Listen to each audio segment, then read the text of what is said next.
Welcome back. We continue with the #1 Cochran Sports Showdown. Pirates win today 1-0. So we had two shutouts in Pittsburgh today, the Penguins and the Pirates. Interesting thing happened this weekend, and Clint Hurdle seems a little miffed with the way things are going. So, Chris, I want to stop, Chris, stop. You guys were both pointed out by Chris. You guys got chastised. Yeah. The thing was, we saw Andrew McCutchen, Chris Mack. Andrew McCutchen involved in a 2-for-1 switch, which was written about by Rob Beertemple, by John Parado. People couldn't believe that Andrew McCutchen, of all people, yet he's hitting .211. So we had the gall to ask questions about it too, Pomp. I understand that, and those are legitimate questions. But why was the response so tart?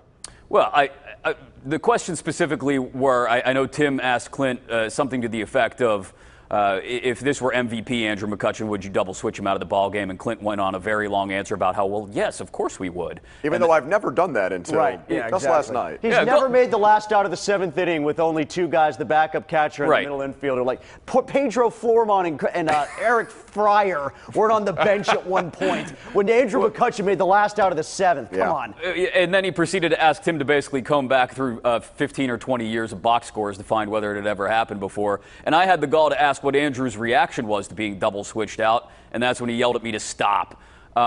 Because I think it's informative of the relationship between Andrew McCutchen and this organization right now. I imagine Kutch was none too pleased when he was double switched out. He told Rob Beertemple of the Trib that he's mad at himself. I believe that. I also believe that he's not very happy with the team that he plays for right now, in so much as the organization and how they're treating him. And to be honest, I don't have a problem with the way they're treating him. I'm not necessarily excited about him hitting in the 3-hole when he's hitting .211.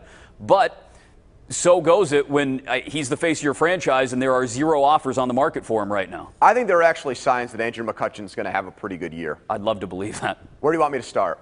Go ahead. Okay. The fact that if you look at, and this is going to get, higher level on people now. Sabermetrics, don't tell me you're going there. No, the fact that, he's hitting 200 on balls he's put into play? Yeah. Right? Isn't that the number? Like, league average is 290, 300. I don't know. I can't imagine on balls he puts in play this year he's going to hit at the Mendoza line. So I see a guy that isn't chasing pitches out of the zone. The numbers back that up too. Yeah, his expected on base is supposed to be higher too. Right. But, so what's happening then? What is the difference here that's causing him to only hit .211? I don't know. Why is Kyle Schwarber hitting 180? Why is Carlos Gonzalez 2 months in the season stuck on 1 home run and 8 RBIs? Why is Jose Bautista below 200? But none of those guys had such a terrible year last year that they couldn't get traded in the offseason. And it's sustaining the hot streak. You know, it's this. Andrew would often get off to slow starts, but then he'd just get on a torrid pace in May and June, and he just hasn't been able to extend that hot streak. Even after getting double switched, the next couple of days he went out and went 2 for 4 and 2 for 4, right? And then he didn't get a hit at all over the weekend. So we've seen these moments where it feels like, okay, here it comes. McCutchen is starting to get hot again, and then it just trickles away. And it's the biggest problem for this offense, I think, when you have guys like Adam Frazier coming out of nowhere. You've got Josh Bell figuring it out from both sides of the plate and with power that, remember when we were talking about him as a prospect, we didn't know if he'd have the power to hit in the middle of the order. I respectfully disagree with that, and I know you're around the team more than I am, but at least with McCutchen, you've gotten the power numbers.